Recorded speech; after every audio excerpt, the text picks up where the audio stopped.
Sabu TV. Let's enjoy the traditional. செழிக்கட்டும் விவசாயம், சீர்படட்டும் நிர்வாகம், உலக மக்கள் முகங்களில் நிலவட்டும் புன்சுமுண்டு, வளர்க ஆன்மீகம், வாழ்க வாழ்வோம். அனைவருக்கும் வணக்கம்.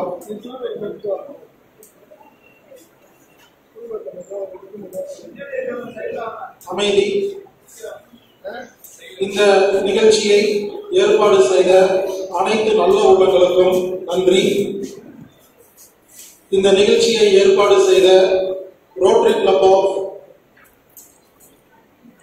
கும்பகோணம் போலிடவுன் மற்றும் விழுமியம் மஞ்சில்லா இயற்கை உணவு பொருள் அங்காடி, நெல் ஜெயராமன் பாரம்பரிய நெல் பாதுகாப்பு மையம் மற்றும் அமுத சுரபி தற்சார்பு இயற்கை அங்காடி இவர்கள் அனைவரும் இணைந்து நடத்தும் 2ஆம் ஆண்டு இயற்கை உணவு திருவிழா 2021 கும்பகோணத்திற்கு என்னை அழைத்து எனக்கு 2 மணி நேரம் கொடுத்ததற்காக நிகழ்ச்சி ஏற்பாட்டாளர்கள் அனைவருக்கும் நன்றி. வாழ்க வளமுடன். மற்றும் மேடையில் அமர்ந்திருக்கும் அனைத்து நல்ல உள்ளங்களுக்கும் நன்றி. வாழ்க வளமுடன்.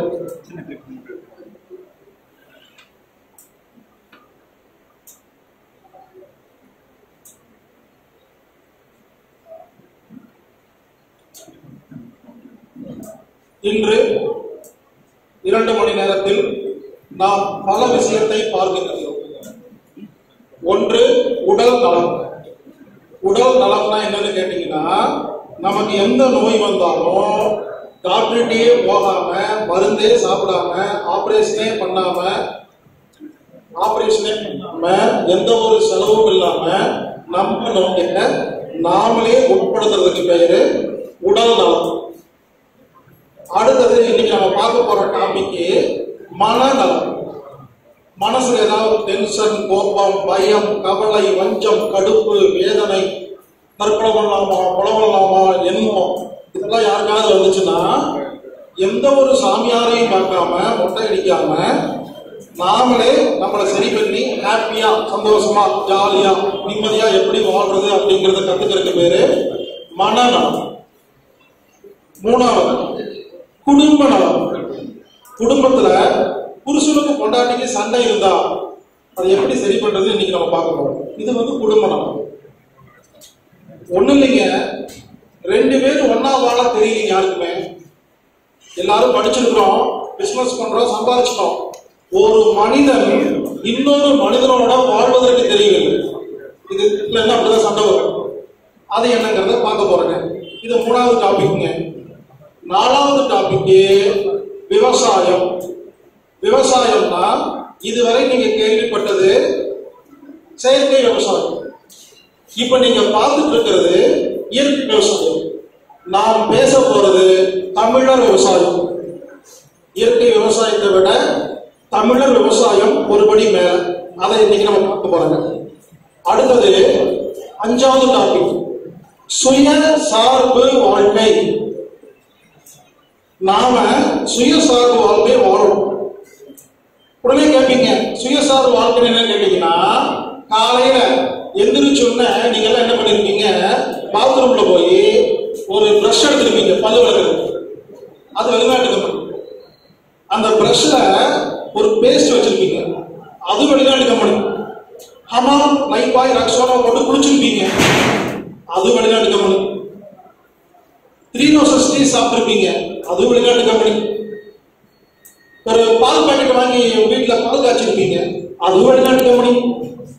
பருப்பு, அரிசி, செல்போனு, காரு, டிவி எல்லாத்தையும் வெளிநாட்டு கம்பெனி யூஸ் பண்ணிட்டு நாம என்ன பண்றோம், சுயசார்பை பத்தி பேசிட்டு இருக்கோம். இனிமேல் நம்ம நாட்டு பொருளைன்னு சொல்றதை விட நாம் தயாரித்த பொருளை மட்டும்தான் பயன்படுத்துவேன்னு சொல்லி வாழ்ந்தா மட்டும்தான் அதற்கு பெயர் சுயசார்பு.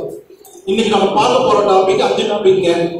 உடல் நலம், மனநலம், குடும்ப நலம், விவசாயம், சுயசார்பு வாழ்க்கை. இந்த 5க்கும் 2 மணி நேரம் இருந்தா போதும். ஒவ்வொன்றா பார்க்கலாம். முதல்ல உடல் நலம், மனநலம். இதை பத்தி நான் சொல்றேன். எல்லாரும் நல்லா கவனிங்க. நமது உடம்புல எந்த வியாதி வந்தாலும் நல்லா கவனிங்க. என்கிட்ட எல்லாருமே கேட்கிறாங்க, சுகருக்கு என்ன செய்யறது? இவன் எனக்கு ஒரு நாளைக்கு 500 போன் வருது ஆபீஸுக்கு. என்னோட இமெயிலுக்கு ஒரு நாளைக்கு 200 மெயில் வருது. உலகத்தில் இருக்கிற எல்லாரும் மெயில் பண்றாங்க, போன் பண்ணி எதுவுமா கேட்கறாங்க, மூட்டு வலிக்குது என்ன செய்யறது, சுகருக்கு என்ன செய்யறது, பிபிக்கு என்ன செய்யறது, கர்ப்பப்பையில கட்டி வந்துருச்சு என்ன செய்யறது. இங்க உட்கார்ந்து இருக்கிற பல பேருக்கு இந்த கேள்வி இருக்கும். இங்க உட்கார்ந்து இருக்கிற பல பேருக்கு ஏதோ ஒரு நோய் இருக்கும். என்ன நேர்ல பார்த்து ஒரு வேலை வாய்ப்பு கொடுத்தா இந்த நோய்க்கு என்ன வைத்தியம்னு கேட்கறதுக்கு பல பேர் வந்திருப்பீங்க இல்லையா? என்ன நேர்ல எல்லாம் பார்க்க வேண்டாங்க, அதாவது நேர்ல பேச வேண்டாம். இந்த 2 மணி நேரத்திலேயே நான் வைத்தியம் முடிச்சிடுவேன். எல்லாரும் நல்லா கவனிங்க. உலகத்தில் மொத்தம் 4448 வியாதி. ஒருவேளை ஒரு 4000 பேர் இருக்காங்க. இந்த 4000 பேரும்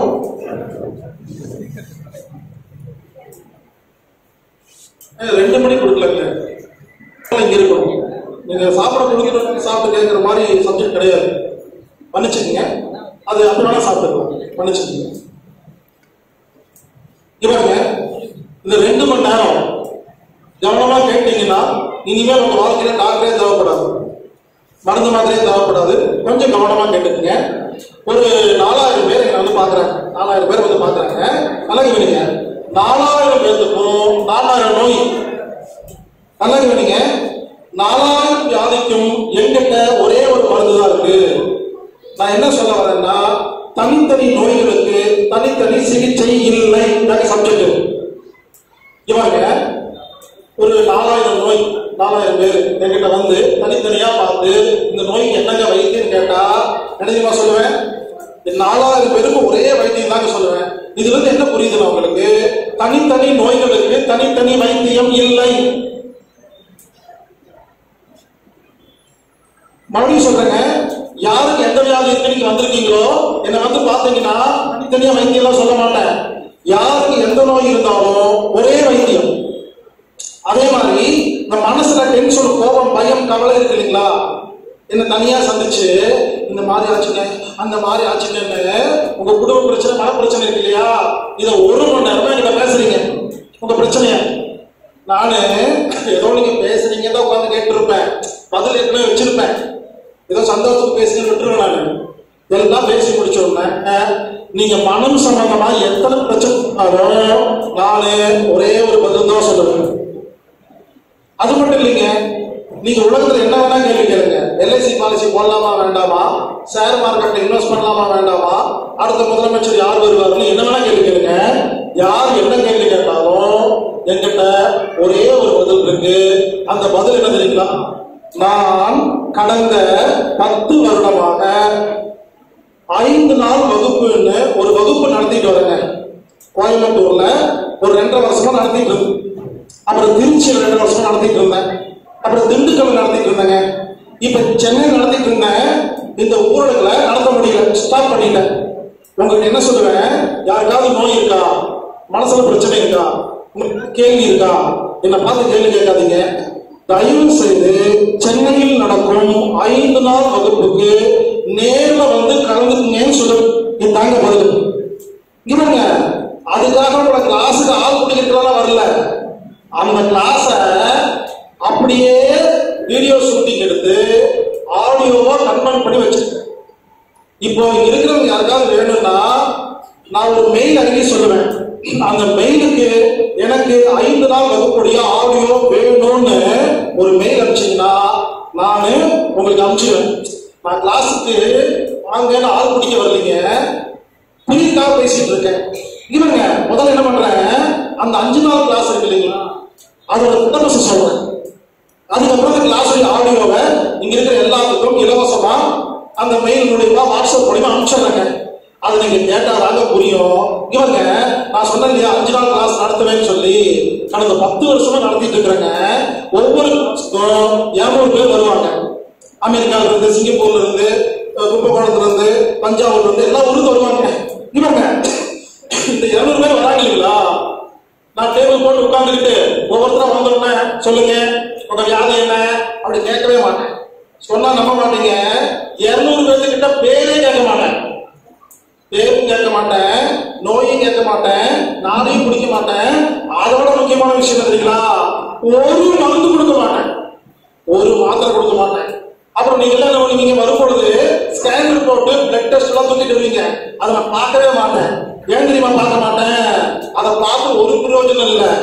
அதை விட முக்கியமான விஷயம் தெரியுமா, எனக்கு பார்க்கவும் தெரியாது, அதையும் பார்க்க மாட்டேன், நாளையும் பார்க்க மாட்டேன், மருந்து கொடுக்க மாட்டேன், மாத்திரையும் கொடுக்க மாட்டேன். உடனே கேட்பீங்க, தம்பி விளையாட நீ எனக்கு ஒரு நோய் இருக்குன்னு சொல்லி பஸ்ஸை பிடிச்சி சென்னைக்கு வந்து ஒரு கிளாஸ் வந்து அட்டன் பண்ணா 5 நாள் தங்குறேன்னு சொல்லி சிகிச்சைன்னு கூட்டிட்டு வந்துட்டு மருந்து கொடுக்க மாட்டேன், மாத்திரை கொடுக்க மாட்டேன், என்ன பண்ணுவேன்னு கேட்டீங்கன்னா நான் சொல்லிட்டுங்களா, அந்த 200 பேருக்கும் சாப்பிட்றதுக்கு தங்கறதுக்கு ரூம் எல்லாம் கொடுத்துருவாங்க. இவங்க 5 நாள் சிகிச்சை நான் பண்ணுவேன். சிகிச்சை எப்படி தெரியுமா இருக்கும், சொன்னா நம்ப மாட்டீங்க, இந்த சிகிச்சை எப்படி தெரியுமா இருக்கும், இவங்க இந்த மாதிரி ஹால் இருக்கும், ஸ்பீக்கர் இருக்கும், மைக் இருக்கும், சொன்னா நம்ப மாட்டீங்க. காலையில 9:30 மணிக்கு எல்லாரும் வந்து ரூம்ல உட்காந்துக்கணும். இந்த மாதிரி அங்க சேர் கூட தர மாட்டேன், தலையில உட்காரணும், எல்லாரும் உட்காந்துருக்கும் காலைல 9 மணிக்கு. சொன்னா நம்ப மாட்டீங்க, காலையில 9:30 மணி இருந்து நைட்டு 9:30 மணி வரைக்கும் மைக்கு குடிச்சு பேசிட்டே இருப்பேன். ஒரு நாள் இல்ல, 5 நாளும் பேசுவேன். உடனே சில பேர் யோசிப்பீங்க, இந்த கொடுமைக்கு நாங்க நோயோடவே வாழ்ந்துருக்கோம். ஏன் தம்பி உங்ககிட்ட ஒரு சிகிச்சை சொல்லி நேரில் வந்தா 5 நாள் மொக்க போட்டு பேசிக்கான்னு கேட்பீங்க. நான் என்ன கேட்டேன், உங்களுக்கு நோய் குணமானா போதும் இல்லையா, மருந்து சாப்பிட்டு மாத்திரை சாப்பிட்டா குணப்படுத்துவேன்னு ஏன் அடம்பிடிக்கிறீர்கள்? மருந்து இல்லாமல் மாத்திரை இல்லாமல் குணப்படுத்த முடியும் என்று இருக்கும் பொழுது ஏன் மருந்து சாப்பிட வேண்டும், ஏன் மாத்திரை சாப்பிட வேண்டும்? நான் ஒரு கேள்வி கேட்கிறேன், சர்க்கரை நோயை குணப்படுத்த முடியும்னு எந்த டாக்டராவது சொல்றாங்களா? என்ன சொல்லுவாங்க, சர்க்கரை நோயை குணப்படுத்த முடியாது, வாழ்நாள் முழுவதும் மாத்திரை சாப்பிட வேண்டும். சரி, பிபியை குணப்படுத்த முடியுமா? பிபியை குணப்படுத்த முடியாது, வாழ்நாள் முழுவதும் மாத்திரை சாப்பிட வேண்டும். கேன்சரை குணப்படுத்த முடியுமா? கேன்சரை குணப்படுத்த முடியாது, வாழ்நாள் முழுவதும் சிகிச்சை எடுத்துக்கொள்ள வேண்டும். எய்ட்ஸை குணப்படுத்த முடியுமா? முடியாது. ரமேட்டட் ஆர்த்ரைட்டிஸ் முடியாது. ஆஸ்மா முடியாது. நான் கேட்கிறேன், எதையுமே குணப்படுத்த முடியாது, நீ ஏன் போய் படிச்சுட்டு வந்த? இதான் கேள்வி. உங்ககிட்ட கேட்கல, இதைத்தான் 10 வருஷமா கேட்டு இருக்கிறேன். நான் கேட்கிற கேள்வி என்னன்னா, ஒரு நோயை குணப்படுத்த முடியாது என்று சொல்லும் நபர்களை நீங்கள் மருத்துவர் என்று குறிப்பிடுகிறீர்கள். நோயை குணப்படுத்த முடியும் என்று சொல்லும் நபர்களை அரசாங்கம் போட்டோட்டி என்று குறிப்பிட்டுக் கொண்டிருக்கிறது. உங்களுக்கு நோய் குணமாகணுமா குணமாகக்கூடாதா, இத விஷயம். நான் என்ன சொல்றேன்னாங்க, மருந்து இல்லாமல் குணப்படுத்த முடியுங்க, அதாங்க சப்ஜெக்ட். எனக்கு முடியும் முடியும்னு சொல்றேன், அவருக்கு முடியாது முடியாதுன்னு சொல்றாரு. இவங்க சிம்பிளா சொல்லுங்களா, அந்த 5 நாள் கிளாஸ்ல என்ன தெரியுமா பேசுவேன், எல்லாரும் உட்கார்ந்துருப்பாங்க இல்லைங்களா, ஒவ்வொருத்தரும் நோய்க்கு அதை கேட்க மாட்டேன். காலைல 9 மணிக்கு மைக் பிடிச்சி உட்காருங்க, இவங்க உட்காந்துட்டு உடம்புனா என்ன, ரத்தம்னா என்ன, ரத்தத்துல கால்சியம் அயன் சோடியம் மெக்னீசியம் எல்லாம் என்ன வேலை பண்ணுது, கண்ணு காது மூக்கு கிட்னி கணையம் எல்லாம் என்ன வேலை செய்யுதுன்னு நீங்க சின்ன நோய்க்கு வந்திருப்பீங்க, அதுக்கு மட்டும் பதில் சொல்ல மாட்டேன், மொத்த உடம்பையும் புரிய வச்சுதான் அனுப்புவேன். உடம்பை பத்தி முழுசா பேசி, ரத்தம் பத்தி பேசி, உறுப்புகளை பத்தி பேசி, சுகர் ஏன் வருது, பிபி ஏன் வருது, மூட்டி ஏன் வலிக்குது, தெருப்பையிலேயே கட்டி வருதுன்னு எல்லாத்தையும் சொல்லி கடைசியா ஆங்கில மருத்துவத்துக்கு நீங்க போனீங்கன்னா என்ன மருந்து கொடுப்பாங்க, என்ன மாத்திரை கொடுப்பாங்க, அதோட சைடு எஃபெக்ட்ஸ் என்ன, ஆங்கில மருந்து கம்பெனியின் முதலாளி யாரு, அதனால உங்க நோய் குணப்படுத்த முடியவே முடியாது அப்படின்னு சயின்டிபிக்கா எல்லா ரீசனும் சொல்லி புரிய வச்சு உடனே கேட்கலாம், தம்பி நாங்க வந்து எங்களை புரிய வச்சிருவோம், நீ என்ன கதை விடுங்கன்னு கேட்டீங்க. நான் என்ன கேட்கிறேன்னா, கடந்த 10 வருடமாக ஓப்பனாக சவால் விடுகிறேன், உலகில் உள்ள எந்த மருத்துவருக்காவது, எந்த அதிகாரிக்காவது, எந்த சயின்டிஸ்டுக்காவது அறிவு இருந்தால், துணிவு இருந்தால் என்னுடன் வந்து பக்கத்தில் அமர்ந்து நோயை பற்றி பேச தயாரா? 10 வருஷமா கேட்டு இருக்கிறேன், இது வரைக்கும் எவனும் வரல. அதான் முக்கியமான விஷயம். நான் சும்மா தான் சொல்றேன், சீரியஸா பேசிட்டு இருக்கேன், தமாசாலாம் பேசல. ஒரு விஷயம் தெரியுமா உங்களுக்கு, இந்தியாவில் உள்ள ஆங்கில மருத்துவத்தின் சிலபஸ் வேற, ஜெர்மனியில் உள்ள ஆங்கில மருத்துவத்தின் சிலபஸ் வேற. ஜெர்மன் நாட்டில் யாராவது ஃப்ரெண்ட் இருந்தா போன் பண்ணுங்க. அங்க யாருக்காவது வயிற்றால போச்சுன்னா நீங்க ஹாஸ்பிட்டல் போனீங்கன்னா அடிச்சு துரத்தி விட்டுருவாங்க. அறிவில் உனக்கு வருது போகும், இதுக்கு வந்தா கேட்பாங்க. போன் பண்ணி கேளுங்க. ஜெர்மன்ல, பிரான்ஸ்ல உங்களுக்கு ஒரு காய்ச்சல் வந்தா டாக்டர் ஊசியெல்லாம் போட மாட்டாரு, ரெஸ்ட் எடுத்து சொல்லுவாரு. உங்களுக்கு நோய்க்கு பேரு ஒரு லெட்டர் கட்டில எழுதி கொடுப்பாரு, நீங்க வாட்ஸ்அப்ல கம்பெனிக்கு அனுப்பணும். டாக்டர் எதுக்கு இருப்பாருன்னா உங்களுக்கு என்ன வியாதி வந்திருக்குன்னு சொல்ல மட்டும்தான் செய்வாரு. German doctor, France doctor, Switzerland டாக்டர்லாம் ஒரு மருந்து மாத்திரம் தர மாட்டாங்க, உங்க நோய்க்கு பேரை மட்டும்தான் வைப்பாங்க. அதை வச்சுட்டு ஆபீஸ்ல லீவ் எடுத்துட்டு வீட்டுல போய் சும்மா சிகிச்சை.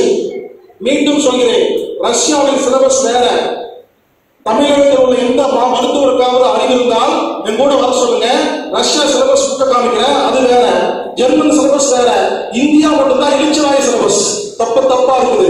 யோசிச்சு பாருங்க, ஒரு நாட்டில் உள்ள சிலபஸையே தப்புன்னு வந்து நடுரோட்ட பார்த்து பேசிட்டு இருக்கிறேன்னா எவ்வளவு ரிசர்ச் பண்ணிருப்பேன்.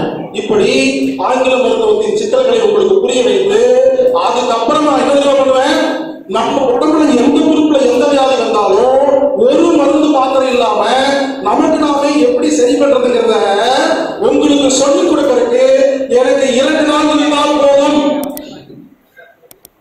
மொத்தம் 10 மணி நேரங்க. ஃபர்ஸ்ட் நாள் 5 மணி நேரம் பேசுவேன். நீங்க என்ன கேட்கறேன்னா 10 வருஷம் மாத்திரை சாப்பிடுறீங்க, ஏன் நான் பேசுறேன் 10 மணி நேரம் ஆடியோட கேட்டா நோய் குணமாங்கிற அளவுதாங்க. இப்படி 2 நாட்களில் உலகில் உள்ள அனைத்து வியாதிகளும் ஏன் வருகிறது, அது எப்படி நமக்கு நாமே சரி செய்வது என்பதை பேசியே புரிய வைத்து விடுவேன். இதற்கு எனக்கு தேவை 10 மணி நேரம். 2 நாள் கிளாஸ் முடிஞ்சிருச்சு. 3ஆவது நாள் இவங்க 3ஆவது நாள் உடம்பு பத்தி பேசவே மாட்டேன். மனசுன்னா என்ன, ஏன் டென்ஷன் ஆகுது, கோவம் வருது, பயம் வருது, கவலை வருது, டென்ஷன் ஆகுது, இது அப்படியே மூஞ்சி உடைச்சாலாம் தோணுது, தற்கொலை பண்ணிக்கலாம் தோணுது, கடுப்பாக்குது, சொல்லி ட்ரெஸ்ன்னு எல்லாம் இது எல்லாம் சரி பண்ணி ஹாப்பியா ஜாலியா சந்தோஷமா சொன்ன நம்ப மாட்டீங்க.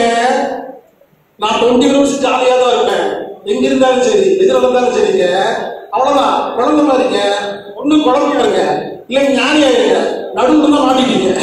இப்படி 24 மணி நேரம் குழந்தை மாதிரி ஞானி மாதிரி எப்படி வாழ்றதுன்னு உங்களுக்கு சொல்லிக் கொடுக்கறதுக்கு ஒரு நாள். இந்த கூத்த கேளுங்க, 4000 வியாதியை புரிய வைக்கிறதுக்கு 2 நாளுங்க. ஒரே ஒரு மனச குறிப்பு 1 நாள். மனசை பத்தி பண்ணுங்க. குறி சொல்றதுன்னா என்ன, ஆளுநர் ஏன் பேசுறாங்க அப்படி ஆரம்பிச்சு இந்த டம்ளர் இல்லைங்களா, டம்ளர் கவுத்து வச்சு வேலை வச்சா நகரு இல்லைங்களா, பார்த்துருப்பீங்க. அது ஏன் நகருது, பெண்களை ஏன் ஆளுதுன்னு உலகில் உள்ள மனம் சம்பந்தப்பட்ட நீங்க எந்த ஆசிரம் வாங்க, எவ்வளவு காசு கொடுங்க, உலகத்தில் இருக்கிற எல்லா பயிற்சியும் ஒரே நாளில் கற்றுக் கொடுத்து விடுவேன். தேவையே முடிஞ்சிச்சு. இவங்க 4ஆவது நாள் 40 டாபிக் பேசுவேன். எல்ஐசி பாலிசி போடலாமா வேண்டாமா, ஷேர் மார்க்கெட்ல இன்வெஸ்ட் பண்ணலாமா வேண்டாமா, தங்க விலை ஏறுமா இறங்குமா, அரசியல்னா என்ன, நம்ம ஊருக்கு அரசியல்வாதிகள் என்ன பண்றாங்க, அடுத்த முதலமைச்சர் யாரு, எலெக்ஷன்ல ஓட்டு போடலாமா வேண்டாமான்னு ஆரம்பிச்சு விதைகள்னா என்ன, விவசாயம்னா என்ன, அக்குபஞ்சர், நியூரோதெரபி, முத்ரா, ரேகி, பிராணிகிரி, டச்சிகிரி, இயற்கை வைத்தியம் இப்படின்னு ஆரம்பிச்சு கோர்ட்ல கேஸ் இருந்தா எப்படி வாதாடுறது, ஜட்ஜி கிட்ட எப்படி பேசுறது, போலீஸ் ஸ்டேஷன் எப்படி பேசுறது, அரசியல்வாதிகிட்ட எப்படி பேசுறது, அன்புன்னு என்ன, பாசம் என்ன, எல்லா விஷயங்க. அதை விட முக்கியமா புருஷனுக்கு போராடி எப்படி சரி பண்றது, அதுக்கு மட்டும் 3 மணி நேரம் பேசுவேன். கேன்சரை குணப்படுத்த முடியும் சொல்லும் போது யாரும் கைதட்டல. அவங்க பிரச்சனை அவங்களுக்கு. சில பேர் யோசிக்கிறீங்க, தம்பி அதை மட்டும் பேசிட்டு போயிடுது, மைண்ட் வாய்ஸ் கேட்குது. இப்படி தாம்பத்தியம் என்ன, இவங்க 4ஆவது நாளுங்க 40 டாபிக் பேசுவாங்க. முடிஞ்சிருச்சு, கிளாஸ் முடிஞ்சிருச்சு. 5ஆவது நாள் அங்க வந்திருக்கிற 200 பேரும் என்ன கேள்வி கேட்டாலும் ஒரு நாள் ஃபுல்லா கேள்வி பதிலுங்க.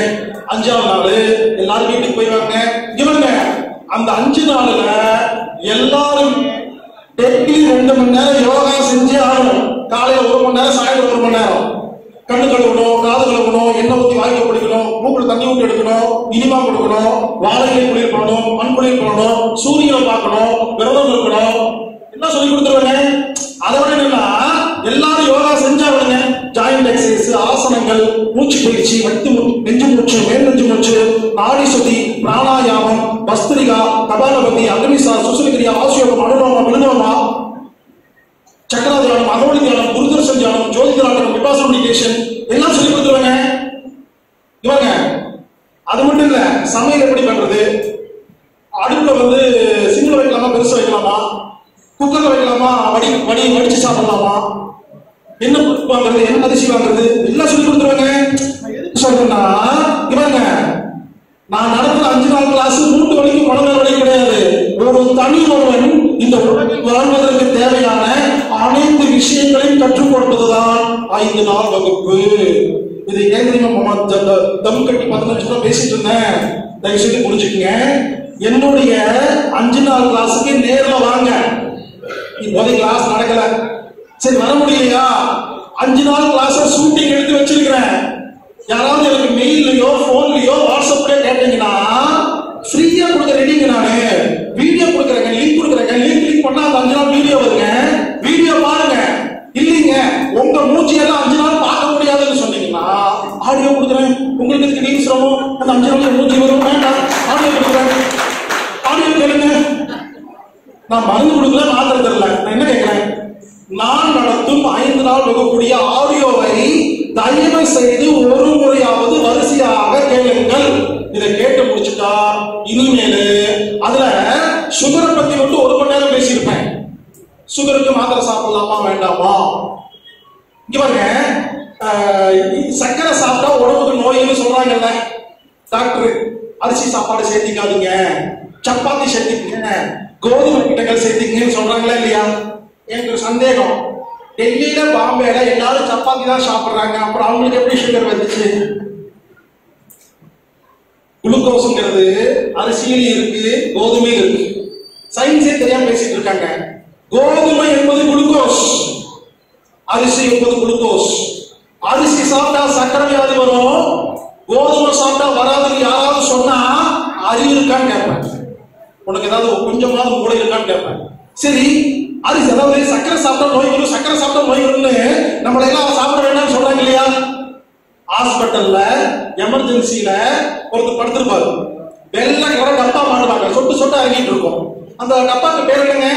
குளுக்கோஸ் டப்பா. நம்ம குளுக்கோஸ் சாப்பிட்டா நோய் வரும் அவங்க மட்டும் சொல்லுவாங்க. அல்ல வேலை சீக்கிரமா கொண்டு வந்தீங்க, மத்தனார் டப்பா போட்டுருவோம் குளுக்கோஸ், எப்படி காப்பாத்திடுவோம்? இவங்க குளுக்கோஸ் கொடுத்தா மட்டும் நோய் குணமாவது, நம்ம குளுக்கோஸ் சாப்பிட்டா எப்படி நோய் வரும்? சீரியஸா கேக்குறேங்க, உங்களுக்கு ஒண்ணும் புரியல, சயின்ஸ் சரியா பேசிட்டு இருக்கீங்க. ஏங்க உப்பு சாப்பிட்டா நோய் வரும்னு சொல்றாங்களா இல்லையா? நிறைய பேர் சாப்பிடாம இருக்கீங்க இல்லையா? உப்பு சாப்பிட்டா பிபி வரும்னு சொல்றாங்களா இல்லையா? நிறைய பேர் சாப்பிடாம இருக்கீங்கல்ல. என்னைக்காவது நீங்க மயக்க போட்டு விடுவீங்கல்ல? யாரெல்லாம் உப்பு சாப்பிடாம ஒரு நாள் மயக்க போடுறீங்களோ ஹாஸ்பிட்டல்ல போனா வெள்ளை கலர் டப்பா மாட்டுவாங்க. அதுக்கு பேரு குளுக்கோஸ் டப்பா இல்ல, சோடியம் குளோரைடு ஐபி, தமிழ்ல சொன்னா உப்பு. புரிந்து கொள்ளுங்கள். அவங்க உப்பு போட்டு காப்பாத்திட்டு இருக்காங்க, சக்கரை போட்டு தான் காப்பாத்துறாங்க. நம்ம சாப்பிட்டா நோய்க்கிறாங்க. யாருக்காவது அறிவு இருந்தால் இதை விட என்ன பேச முடியும்? யாருக்காவது சயின்ஸ் தெரிஞ்சா என்னிடம் வந்து பேசுங்கள், நான் தயாராக இருக்கிறேன். மருத்துவம் என்ற பெயரில் உங்களை ஏமாற்றி வருகிறார்கள், இதை வன்மையாக கண்டிக்கிறேன். எனவே தயவு செய்து புரிஞ்சுக்கங்க, 5 நாள் கிளாஸுக்கு வாங்க. இல்லையா அந்த ஆடியோவையாவது கேளுங்க. உங்களுக்கு ஆடியோ வேணுமா? சிம்பிள் ஐடியா நான் சொல்றேன் கேளுங்க. எழுத வேண்டாம், மனப்பாடம் பண்ணிக்கங்க. என் பேரு healer Baskar. Healer Baskar, HEALER, healer. பாஸ்கருக்கு BASKAR, E கிடையாது, KAR, BASKAR. இதாங்க mail ID, healer Baskar @gmail.com. ஒரே ஒரு மெயில், சார் எனக்கு 5 நாள் வகுப்புடைய ஆடியோ அனுப்புங்க, 5 நாள் வகுப்புடைய வீடியோ அனுப்புங்க. ஏதாவது ஒண்ணு அனுப்பிச்சுட்டீங்கன்னா நான் 24 மணி நேரத்துல நான் பேசிட்டு இருக்கேன், முடிச்சுட்டு இன்னைக்கு நைட்டு காலைல போகும்போது உங்க மெயிலை பார்த்துட்டு உங்களுக்கு அனுப்பிச்சு வைப்பேன். இதை விட என்னங்க வேணும்? ஒரே ஒரு மெயிலுங்க. நான் 5 நாள் கிளாஸ் ஆடியோ அனுப்புறேன். ஏங்க நான் முதல்ல எல்லாம் மைக் கொடுத்தா உட்காந்து ரொம்ப நேரம் பேசிட்டு இருப்பேன். இப்ப நேரத்தில் பேசாம இதை மெயில் பேசிட்டு இருக்கிறேன். நான் பேசினா 1 மணி நேரத்துல கொஞ்சமா தான் சொல்ல முடியும். இந்த மெயில் மட்டும் அனுப்பிச்சு வாங்கிட்டீங்கன்னா அதுல எல்லாமே வந்துடும் இல்லையா? யாருக்கு அக்கறை இருக்கோ, யாருக்கு நோய் குணமாகணும்னு ஆசை இருக்குதோ, தயவு செய்து ஹீலர் பாஸ்கர் @gmail.com 5 நாள் ஆடியோ அனுப்புங்க. அனுப்பிச்சா போதுங்க, நான் அனுப்பிச்சு வைப்பேங்க. அதை நீங்க பாருங்க, சரிங்களா? கேளுங்க. கேட்டா மட்டும் பத்தாது, அதை கேட்டுட்டு ஃபாலோ பண்ணீங்கன்னா உங்க வியாதி குணமாயிரும். மருந்து மாத்திரை விட்டுவிடலாம், கேரண்டி. ஒருவேளை அந்த ஆடியோவை கேட்கும் பொழுது ஒரு சந்தேகம் வருது, ஒரு கேள்வி வருது, என்ன செய்யணும்? அதுக்கும் அதே மெயில் தான், அந்த healerbaskar@gmail.com உங்க சந்தேகம் இருக்கும் இல்லையா? சார், எங்க அப்பாவுக்கு வயசு 58, அவருக்கு இந்த மாதிரி ஆகுது, என்ன செய்யறது? என்ன பிடிக்கிறது ரொம்ப ஈஸிங்க. healerbaskar@gmail.com ஒரு மெயில் அனுப்பிச்சா போதும். உங்களுக்கு என்ன டவுட் இருந்தாலும் அனுப்பிச்சுங்க. நான் ஒரு நாளைக்கு 300 மெயிலுக்கு பதில் சொல்றேன். நைட்டு பக்கம் உட்காந்துட்டு உங்களுக்கு பதில் வந்துடும். அந்த பதில படிச்சுட்டு மறுபடியும் கேள்வி கேளுங்க. இதோட என்ன பண்ண முடியும் யோசிச்சு பாருங்க. உங்களுக்கு எளிமையான ஐடியா சொல்லிட்டேன். உங்க நோய் குணமாகணும்னா, உங்க மனம் சுத்தமாக இருக்கணும்னா, எல்லா விஷயம் தெரிஞ்சுக்கணும்னா ஒரே ஒரு ஐடியாங்க. healerbaskar@gmail.com இலவசமா ஆடியோ அனுப்புறேன். அதை கேட்டுட்டு ஃபாலோ பண்ணா போதும். ஃபாலோ பண்ண பொழுது எனக்கு தோல்வியாக இருக்கு, அதுக்கு சிறப்பா ஏதாவது சொல்லுங்கன்னா அதுக்கு தனியா அனுப்புவேன். எனக்கு கருப்பை கட்டி இருக்கு, அதுக்கு ஏதாவது சிறப்பா சொல்ல முடியுமான்னா அதுக்கு ஒரு தனி ஒரு மெயில் அனுப்பேன். ஆக மொத்தம் பாருங்க, கான்செப்ட் பிரகாரம் நம்ம இன்டராக்ட் பண்ணோம்னா உங்களுக்கு எல்லா கேள்விக்கும் பதில் தெரிந்துவிடும். இதை ஏன் நான் பேசிட்டு இருக்கிறேன்? ஏங்க ஒண்ணு சொல்லட்டுங்களா? இங்க பாருங்க, என்ன எல்லாத்துக்குமே தெரியுதுங்க. ரோட்ல நடந்து போனா யாரு பார்த்தாலும் சார் நீங்க தான் healerbaskar. இப்ப டீ கடைக்கு போனேன், நேற்று கார்ல வந்து நிற்கும் பொழுது ரோட்டாரமா நின்னுங்க, மாடு மேய்க்கிற ஆடு மேய்க்கிற ஒரு அம்மா வந்து, தம்பி நீங்க பேசவே இல்ல அப்படின்னு போயிடுச்சுங்க. எல்லாத்துக்கும் என்ன தெரியுதுங்க. இங்க பாருங்க, என்ன எல்லாத்துக்கும் தெரியுதுங்க. ஆனா நான் என்ன சொல்றேன்னு யாருக்குமே தெரியல. ஏன்னா நீங்க என்ன பண்ணிருக்கீங்க, ஆங்காங்கே யூடியூபில் ஆங்காங்கே கொஞ்சம் கொஞ்சம் பார்த்து வைத்திருக்கிறீர்கள். அப்ப கொஞ்சம் கொஞ்சமாக குணமாகும். தர்மி சொல்ற மாதிரி மாடலில் எவ்வளவு பிழை இருக்கிறதோ அதுக்கு தகுந்த மாதிரி பரிசு பொருள் கொடுக்க கேட்கிற மாதிரி யூடியூப்ல, வாட்ஸ்அப்ல, டிவியில ஆங்காங்கே பார்த்திருந்தால் உடம்பில் ஆங்காங்கே தான் குணமாகும், முழுசா குணமாகாது. உண்மையிலேயே முழுசா குணமாகணும்னா என்னுடைய 5 நாளை வரிசையா கேட்டால் மட்டும்தான் புரியும். நான் ஒரு கேள்வி கேட்கிறேன். நீங்க கடைசியா ஒரு படம் பார்த்திருப்பீங்கல்ல, தியேட்டருக்கு போயிருப்பீங்க, உட்கார்ந்துருப்பீங்க, படம் போட்டிருப்பாங்க, பார்த்திருப்பீங்க, வந்திருப்பீங்க. நான் ஒண்ணு பண்றேன், அந்த படம் 3 மணி நேரம் ஓடுதல்ல, அதை 3 நிமிஷமா டக்கு டக்கு டக்கு கட் பண்ணி கலந்து வாரத்துக்கு ஒரு வீடியோ உங்க வாட்ஸ்அப் அனுப்புறேன். இன்னைக்கு கிளைமேக்ஸ் அனுப்புறேன் பாருங்க. 10 நாளுக்கு அப்புறம் இன்டர்வல் சீன் அனுப்புறேன். 10 நாளுக்கு அப்புறம் ஃபர்ஸ்ட் சீன் அனுப்புறேன். சொல்லுங்க, இந்த படம் உங்களுக்கு புரியுமா புரியாதா? 96 படத்தை வச்சுக்கலாங்க. 96 படத்தை கட் பண்ணி அனுப்பிச்சாங்க, புரியுமா? முழுசா பார்த்தவங்களுக்கே பழக்கத்துக்கு புரியல இருக்காங்க. நான் சொல்றது புரியுது உங்களுக்கு? என்னோட படம் அதுக்காக ஊர்ல ஓடிட்டு இருக்கு, யாருமே முழு படம் பார்த்தது இல்லைங்க. இப்ப சொல்லுங்க, இங்க இருக்கிற யாராவது எனது 5 நாள் வீடியோவை முழு படம் பார்த்தா இருந்தா கை தூக்குறாங்க.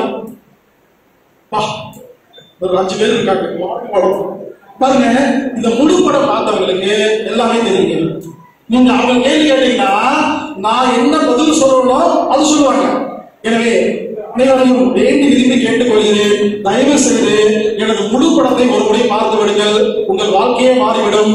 அதுல சுகர் பத்தி 1 மணி நேரம் பேசியிருப்பேன், பிபி பத்தி 1 மணி நேரம் பேசியிருப்பேன், எல்லாமே கிளியரா இருக்குங்க. சரிங்களா? எதுக்கு சொல்றேன்னா, இப்ப நான் என்ன பண்ண போறேன், அந்த 5 நாள் பேசுற விஷயத்துல இருக்கிற முக்கியமான விஷயத்தை மட்டும் பேச போறேன். இது மட்டும் பத்தாது. இவங்க ஒரு முக்கியமான விஷயம் சொல்றேன். தனித்தனி வியாதிகளுக்கு தனித்தனி வைத்தியம் இல்லை. எல்லாத்துக்கும் ஒரே ஆச்சரியம். ஒண்ணுதம்பி, கண்ணில் நோய் வந்தா கண் டாக்டர் பார்ப்போம், மூணுல வந்தா ஆர்த்தோ டாக்டர் பார்ப்போம், ஹார்ட்ல வந்தா ஹார்ட் ஸ்பெஷலிஸ்ட் பார்ப்போம். நீ என்ன வந்து உட்கார்ந்துட்டு மைக் பிடிச்சிட்டு எல்லா வியாதிக்கும் ஒரே வைத்தியம் சொல்றீங்க, நம்புற மாதிரியே இல்லையே சொன்னா நான் ஒரு கேள்வி கேட்கிறேன். யாரெல்லாம் தனித்தனி நோய்களுக்கு தனித்தனி வைத்தியம் இல்லைன்னு சொல்றீங்களோ, நாளைக்கு காலையில எங்க வீட்டுக்கு வாங்க, எங்க வீட்டுல வந்து உட்காருங்க. நான் ஒரு 4 இட்லி கொடுப்பேன், நீங்க கண்ணுல சாப்பிட்டு காமிக்கிறோம். இவங்க முதல் இட்லி கண்ணுக்கு மட்டும் தான் போகணும், 2வது இட்லி காதுக்கு மட்டும் தான் போகணும். முதல் இட்லி கண்ணுக்கு போ, சாப்பிட முடியுமா? 4 இட்லி சாப்பிட்டா எல்லா உறுப்புக்கும் சமமா போகுமா? கண்ணுக்கு காதுக்கு தண்ணி அனுப்ப முடியுமா? முடியாது. சரிங்க, தண்ணி நான் குடிக்கிற மாதிரி யாராவது தண்ணி குடிச்சு காப்பீங்களா? இவங்க இது கண்ணுக்கு, இது வலது மூட்டுக்கு, இது கிட்னிக்கு. அப்படிலாம் குடிக்க முடியாதுங்க. ஒரு சொம்பு தண்ணி குடிச்சா எல்லா செல்லுக்கும் போகுதா? தனித்தனி உறுப்பு கொடுப்பாங்களா? அதை விடுங்க. மூச்சு காத்து நான் இது மாதிரி காட்டுங்க. கிட்னி நீ எடுத்துக்கோ, இருதயம் இது உனக்கு. இப்படி இருக்க முடியுமா? நான் சொல்றது புரிஞ்சுக்கலாம். சாப்பிட்டா எல்லா செல்லுக்கும் போகுதா? தண்ணி குடிச்சா எல்லா செல்லுக்கும் போகுதா? மூச்சு காத்து இருந்தா எல்லா செல்லுக்கும் போகுதா? சிகிச்சை மட்டும் தனி உறுப்புக்கு எப்படி அனுப்ப முடியும்? ஒரு விஷயம் புரிந்து கொள்ளுங்கள். தனித்தனி நோய்களுக்கு தனித்தனி வைத்தியம் எல்லாம் கிடையாது. ரொம்ப சிம்பிளா சொல்றீங்களா? உங்களுக்கு மூட்டு வலி வருது, ஹாஸ்பிட்டல் போறீங்க. டாக்டர் எங்க ஊசி குத்துறாரு? கையில குத்துறாரு. என்னைக்காவது கேட்கிறீங்களா டாக்டர் கிட்ட, எக்ஸ்கியூஸ் டாக்டர் மூட்டு இங்க இருக்குது, மூட்டு இங்க போய் ஊசி போடுங்க கேட்டீங்களா? எங்களை மட்டும் 1000 கேள்வி கேட்கிறீங்களா? இயற்கை வைத்தியம் வந்து உட்கார்ந்தா மட்டும் இவ்வளவு கேள்வி கேட்கிறீங்க. ஆங்கில மருத்துவரை நீங்க ஏன் கேள்வி கேட்பது? நான் கேட்க பதில் சொல்லுங்க. மூட்டு வலிக்கு ஹாஸ்பிட்டல் போறீங்க, டாக்டர் கையில ஊசி குத்துறாரு. இப்ப நான் கேட்கிற கேள்வி என்னன்னா, உங்க நோயின் மூட்டுலயா கையிலயா? மூட்டிலும் அல்ல, கையிலும் அல்ல, கையில் உள்ள ரத்தம். புரிந்து கொள்ளுங்கள். உங்க மூட்டு தன்னைத்தானே குணப்படுத்தும் சக்தி உள்ளது. மூட்டுக்கு நோயெல்லாம் வரல. உங்க மூட்டுக்கு தேவையான கால்சியம், சோடியம், மெக்னீசியம் எல்லாம் பொருள் இருக்குல்ல, அந்த பொருள் உங்க ரத்தத்துல கெட்டு போச்சு, இல்லாம போச்சு. இதை கண்டுபிடிச்ச சயின்டிஸ்ட் என்ன பண்ணாங்க, என்ன மாதிரி மைக்கு பிடிச்சு உட்காந்து பேசி உங்களுக்கு புரிய வச்சுட்டா நீங்களும் குணமாகிற நல்ல எண்ணத்துல இதெல்லாம் சொல்லாம அவங்க என்ன பண்ணிட்டாங்க, ஒரு ஊசி தேர்வு பண்ணாங்க. நான் கேட்கிறேன், ஊசின்னா என்ன? தண்ணியில 4 சத்து பாத்திரம், அவ்வளவுதானே. தண்ணீர் 4 சத்து போதுதானே. அப்ப உடம்புல ரத்தத்துல சத்து குறைஞ்சு போச்சுன்னு நோய். இது எப்படி மூட்டு வலி என்று பெயர் வைக்கிறீர்கள்? புரிஞ்சுக்கங்க. மூட்டுக்கு தன்னைத்தானே சரி பண்ண முடியும். ரத்தத்துல சத்து பொருள் இருந்தா அதை கொடுக்கிறது டாக்டரோட வேலை. டாக்டர் போடும் ஊசியில் என்ன மருந்து இருக்கிறதோ என்னால் உணவில் எடுக்கிறது கற்றுக் கொடுக்க முடியும். அவ்வளவு நேரம் முடிஞ்சுங்க. செலவு செஞ்சு ஊசி போடும் பொழுது என்ன சத்து உடம்பில் கிடைக்கிறதோ காற்று எடுக்க முடியும், தண்ணீர் எடுக்க முடியும், இட்லி தோசை பொங்கல் எடுக்க முடியும். உங்களுக்கு எதுக்கு மருந்து தேவையில்லை என்பதுதான் எனது பாலிசி. அதை விடுங்க. சின்ன வயசுலங்க, இன்னைக்கு இல்ல, சின்ன வயசுல எனக்கு கண்ணு வலிங்க, எங்க அப்பாட்ட அழுதனா, எங்க அப்பா ஹாஸ்பிட்டல் கூட்டிட்டு போயிட்டாரு. இப்ப சின்ன வயசுல டாக்டர் என்ன பண்ணுவாரு, கண்ணை பார்த்துட்டு என்ன குப்புறம் படுக்க வச்சு இங்க ஊசி ஊத்துறாங்க. நான் சின்ன வயசுல இருந்து யோசிப்பேன். நான் குப்புறம் படுத்துட்டு யோசிக்கிறேன், கண்ணு வலிதானே வந்தோம், இதுதான் வலிக்குதுன்னு வந்தோம், அவரையே அந்த பக்கம் போறாரு அப்படின்னு. இல்ல சீரியஸ் கேட்கிறேன், உங்களுக்கு ஒரு நோயின்னு வந்தா குப்புறம் படுக்க வச்சு இடுப்புல ஊசி ஊத்துறாங்களா? நான் கேட்கிறேன், சயின்டிபிக்கா கேட்கிறேன். உங்க நோய் இங்க இருக்குது, அவரே ஊசி ஊத்துறாரு, கெட்டு போனது எது? யோசிங்க. அதை விடுங்க. கால் வலிக்கு ஹாஸ்பிட்டல் போனா காதுல மாத்திரை சாப்பிடுறீங்களா, வாயில மாத்திரை சாப்பிடுறீங்களா? வாயில மாத்திரை சாப்பிட்டா காது எப்படி குணமாகுது? சிந்தியுங்கள். புரியல? ஊசி, மாத்திரை, மருந்து, இது மூணுமே என்ன பண்ண தெரியுமா? உங்க ரத்தத்தில் ஒரு சத்து பொருளை கலக்கிறது. அந்த சத்து பொருள் தீரும் வரை நோய் குணமானது போல நடிக்கிறது, தீர்ந்து போனால் மீண்டும் அடிக்கிறது. புரிஞ்சுங்களா என்ன சொல்றேன்னு? அதாவது உங்க ரத்தத்துல சத்து பொருள் இல்லாம போச்சுன்னா நோய் வருங்க, கெட்டு போச்சுன்னா நோய் வருங்க. நான் என்ன பண்ண போறேன், சாப்பாட்டுல, தண்ணியில, மூச்சு காத்துல, தூக்கத்துல, உழைப்புல, மனசுல சில வித்தைகளை செஞ்சு உங்க ரத்தத்தில் இருக்கிற எல்லா சத்து பொருளையும் என்ன இருக்குமோ இதுல வச்சிருங்க. அப்ப என்ன ஆகும், உடம்பு தன்னைத்தானே குணப்படுத்தும். இதாங்க தத்துவம். இத விளக்கமா சொல்லி கொடுத்திருக்குதா? நான் உங்ககிட்ட கேட்கறது 10 மணி நேரம். எனவே தயவு செய்து புரிஞ்சுக்கங்க, தனித்தனி நோய்களுக்கு தனித்தனி வைத்தியம் இல்லை. இப்போ ஒரு பண்ணாங்க, இந்த மண்டபம் இல்லைங்களா, இந்த மண்டபத்தில் இருக்கிற எல்லா க்ளோஸ் பண்ணிடலாம், ஜன்னல் கதவு எல்லாத்தையும் அடைச்சு வச்சிடலாம், எல்லாரும் வெளியே போயிடலாம். நான் என்ன பண்றேன், மண்டபத்துக்குள்ள நிறைய துணி பேப்பர் போட்டு 10 எழுதி விடுறேங்க. நீங்க பயந்துடாதீங்க, நம்ம எல்லாம் வெளியே போயிடுறோம். எல்லாத்தையும் அடைச்சு வச்சாச்சு. நல்லா இந்த உதாரணம் புரிஞ்சா புரிஞ்சிடும். எல்லாம் வெளியே போயிட்டோம். ஒரே ஒரு ஜன்னல் மட்டும் லேசா திறந்துருக்கு. வெளியிருந்து பார்த்தா அந்த ஜன்னல் வழியா கருப்பா புகை வருது. நீங்க சயின்டிஸ்ட் என்ன பண்றீங்க, ஒரு பேப்பர் 7வது ஜன்னலுக்கு நோய் வந்துருச்சு. ஜன்னல்ல நோய் இல்லைங்க, வீடு பத்திக்கிட்டு எரியுது. அந்த ஜன்னல் அடைச்சு வச்சோடனே அதுல புகை வராது. இந்த சிகிச்சை புரிஞ்சுங்களா? யாருக்காவது கண்ணுல புகை வந்தா கண்ணு என்ற ஜன்னலில் புகை வருகிறது, மொத்த வீடு பத்திக்கிட்டு எரியுதுன்னு அர்த்தம். கண்ணை குணப்படுத்துறது ஜென்மத்தில் குணப்படுத்த முடியாது. யாருக்காவது கருப்பையில கட்டி வந்துச்சுன்னா பிரச்சனை கட்டி இல்ல, கருப்பை கட்டி தான் தெரிஞ்சிருக்குது, வயிற்றுல இருக்குது, கிட்னியில் இருக்கு, எல்லாம் இருக்குது. அது இன்னும் பெருசா நீங்க பார்க்கல. புரிஞ்சுங்களா? யாருக்காவது உடம்புல நோய் வந்தா அந்த உறுப்புல நோய் இல்ல, மொத்த உடம்புல நோய் பத்திக்கிட்டு எரியுது. முதல்ல உறுப்புல காமிச்சிருக்குது. நீங்க அதை ஸ்கேன் பண்ணி அதை ஆபரேஷன் பண்ணி அது மேல சுத்திட்டு இருந்தீங்கன்னா இந்த ஜென்மத்தில் உங்க வியாதியை குணப்படுத்த முடியவே முடியாது. நான் என்ன சொல்றேன்னா, தனி நோய்களுக்கு தனி வைத்தியம் கிடையாது. அனைத்து வியாதிகளையும் மொத்தமாகத்தான் குணப்படுத்த முடியும். எனவே தயவு செய்து என்னுடைய 5 நாள் ஆடியோவை வீட்டில் இருக்கும்போது ஃப்ரீயா இருக்கும்போது கொஞ்சம் கொஞ்சமா கேட்டு முடித்து விடுங்கள்.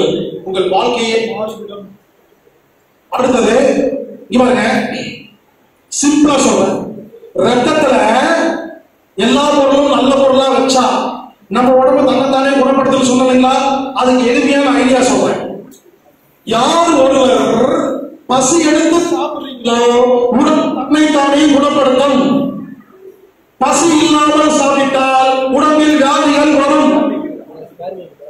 சாப்பிடும் பொழுது உதட்டை மூடி சாப்பிட்டால் உடல் தன்னைத்தானே குணப்படுத்தும். சாப்பிடும் பொழுது உதட்டை பிரித்து சாப்பிட்டால் உடம்பில் நோய்கள் வரும். இவங்க சாப்பிடும் பொழுது இப்படி சாப்பிடக்கூடாது. இவங்க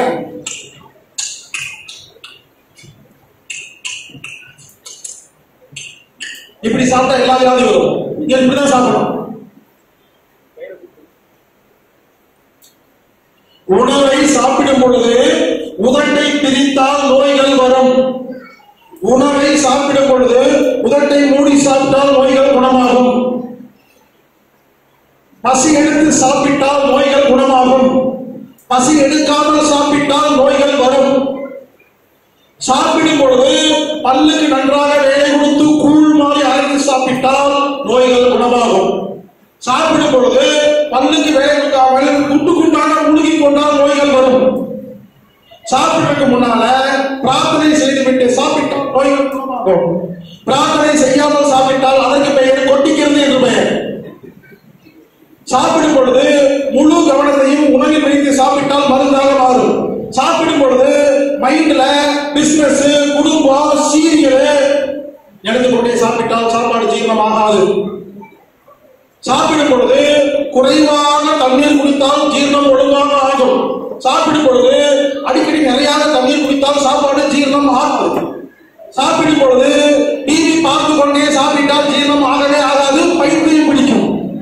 சாப்பிடும் பொழுது டிவி பார்க்காமல் சாப்பிட்டால் அனைத்து வியாதி குணமாகும். இன்னொரு சொல்றீங்களா, யாரெல்லாம் டிவி வீட்டில் வச்சிருக்கீங்களோ இந்த ஜென்மத்தில் உங்களுக்கு எந்த நோயும் குணமாகாது. யாரெல்லாம் சீரியல் பார்க்கிறீங்களோ நீங்கள் உருப்படவே மாட்டீர்கள், நோய் என்று வராதீர்கள். ஏன்னா எல்லா சீரியலும் நெகட்டிவ் சீரியல். அடுத்த குடும்பத்தை கிடைக்கிறது எப்படி, கொண்டாடி பிரிக்கிறது எப்படி, புருஷன் பிரிக்கிறது எப்படி, பாம்பு வைக்கிறது எப்படி. வெக்கமா உங்களுக்கு உட்காந்து பார்த்துட்டு வெக்கமா இல்ல, சீரியஸா சொல்றேன். அதிகமா சீரியல் பார்க்கிற பொம்பளைகளும், அதிகமா ஐபிஎல் பார்க்கிற ஆம்பளைகளும், அதிகமா சோட்டா பீம் பார்க்கிற குழந்தைகளும் உருப்பட்டதா சாத்திரமே இல்லை. வச்சிருக்கான் வேகமா இதுல சீரியல், அந்த ஃபுட்பால் கிரிக்கெட், இது முடிஞ்சது. சில பேர் நான் எல்லாம் பாக்குறேங்க, நியூஸ் மட்டும் தான் பார்ப்பேன். இதுக்கு நீங்க சீரியலே பார்த்தலாம். எல்லா நியூஸும் நெகட்டிவ் நியூஸ். ஆமாங்க, இந்த டிவி காரங்களுக்கு ஒரு நல்ல நியூஸ் தெரியாதுங்க. நான் கேட்கிறேன், பாகிஸ்தானில் நடந்த ஒரு நல்ல விஷயத்தை டிவி என்றாவது உங்களிடம் சொல்லி இருக்கிறதா? பாகிஸ்தானில் நல்ல விஷயம் நடக்கிறதே இல்லையா? ஈரானில் நல்ல விஷயம் நடக்கிறதே இல்லையா? ஜப்பானில் நல்ல விஷயம் நடக்கிறதே இல்லையா? யோசிங்க. பாகிஸ்தான்ல பாம்பு அடிச்சா மட்டும்தான் சொல்லுவானுங்க. அப்ப என்ன அர்த்தம்? நம்ம ஊர்லயே அதான் சொல்லுவாங்கன்னு அர்த்தம். கும்பகோணத்தில் எவ்வளவோ நல்ல விஷயம் நடக்கும், டிவியிலும் பேப்பர்லயும் வராது.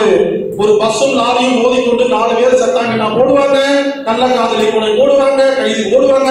நீங்க டிவி ஒரு நாள் பாருங்க, எல்லாமே நெகட்டிவ் நியூஸ்ங்க, நல்ல நியூஸ் இருக்காது. நியூஸ் எல்லாம் பார்க்காதீங்க. சில பேர் நியூஸ் பார்க்கலன்னா முக்கியமான நியூஸ் எல்லாம் எப்படி தெரிஞ்சுக்கிறது? முக்கியமான நியூஸ் டிவியில வராது. என்ன பெரிய முக்கியமான நியூஸ்? ஒருவேளை யாராவது செத்து போனா 75 டேஸ்க்கு அப்புறம் சொல்லுவோம். என்ன அவசரம் உங்களுக்கு? இப்போ முதலமைச்சர் செத்ததையே சொல்ல துப்பில்லாத டிவியை இன்னுமா பார்த்து கொண்டிருக்கிறீர்கள்? 13 பேருக்கு சொன்னது யார் என்று சொல்லாத டிவியை இன்னுமா பார்த்து கொண்டிருக்கிறீர்கள்? வெக்கமாக இல்லையா? மீண்டும் சொல்கிறேன், டிவி பார்க்கிற வரைக்கும் எங்கூட பேசாதீங்க. உருப்பிட மாட்டீங்க. நான் எழுதி கொடுக்குறேன். யார் கேட்டாலும் நேரம் இல்லை. சீரியல் பார்க்க மட்டும் நேரம் இல்லை, கட் பண்ணல, நேரம் சும்மா தான் இருக்கும். சீரியஸா சொல்றேங்க, எல்லாரும் சும்மா தான் இருக்கீங்க. என்னை விட யாரும் பிஸி எல்லாம் கிடையாதுங்க. நான் ஒரு நாளைக்கு 300 பேருக்கு மெயில் போட சொல்றேன். யார் போன் பண்ணி நான் பேசுவேங்க. உலகத்துக்கு எல்லாத்தையும் பேசிட்டு இருக்கேன். நான் என் ஃபேமிலி பார்த்துட்டு இருக்கேன். நானும் தனியா டிராவல் பண்றேன். ஃபுல் டைம் நான் செல்ஃப் டிரைவிங். நானும் புதுப்படம் எல்லாத்தையும் பார்த்துருவேன். எல்லா நியூஸ் தெரிஞ்சு எல்லாம் தெரிஞ்சு வச்சிருப்பேன். ஆனா நானே சும்மா உங்களுக்கு பிஸி. டைம் மேனேஜ்மெண்ட் தெரியலன்னு சொல்லுங்க, ஒத்துக்குவேன். அப்படி சொல்லிட்டுங்களா? ஏன் தெரியுமா? யாருக்குமே டைம் இல்ல. வெட்டி வேலை பார்க்கறது நிறுத்துக்கு டைம் இருக்கு, அவ்வளவுதான் சொல்லுவேன். சரி, டிவி பார்த்தா வெட்டி வேலைவா? சரி, நியூஸ் சேனல் வேண்டாம், இன்னொரு சேனல் மாத்துக்குவேன். 8 பேர் உட்காந்துருப்பாங்க. டிவி ஸ்கிரீன் சின்னதா இருக்கும், மேல 4 பேர், கீழே 4 பேர், 8 பேர் உட்காந்துருப்பாங்க. 8 பேரும் பேசுவாங்க. நீ பேசுற நண்பர்களே அப்படிதான் இருக்கு. அப்புறமா சண்டை போடலாம், பிரேக் அப்புறம் அப்படி பண்ணுங்க. சண்டை போட்டு இருப்பானுங்க, விவாதம் வேலையாமா. சரி, அது வேண்டாம், இன்னொரு சேனல் மாத்தனா ஒரு பட்டு போட வேலை கட்டு உட்காந்துருப்பான். புருஷன் என்ன பண்ணா, நீ சும்மா என்ன பண்ணா குடு பஞ்சாயத்துங்க இந்த நடத்துறாங்க நிகழ்ச்சி, அவளுக்கு 7 புருஷன் இருப்பான், உட்காந்து பேசிட்டு இருப்பாங்கவா. நான் கேட்கிறேன், லட்சமா உங்களுக்கு அடுத்த பிரச்சனை உட்காந்து பார்த்துட்டு இருக்கீங்க. சீரியஸா சொல்றேன், டிவி பார்க்கறதுக்கு உட்பட மாட்டீங்க. புரிஞ்சுக்கங்க. சுயசார்பு வாழ்க்கையில டிவி பார்க்க கூடாது. அப்பதான் சுயசார்பு வாழ்க்கை. அப்பதான் நமக்கு நேரம் இருக்கு, நம்ம வேலையை பார்ப்போங்க. அடுத்தது, சாப்பிடும் போது சம்பள கால் போட்டு உட்காந்து சாப்பிட்டா ஜீரணம் ஆகும். ஆக்சுவலா காலை தொங்க போட்டு உட்காரவே கூடாதுங்க.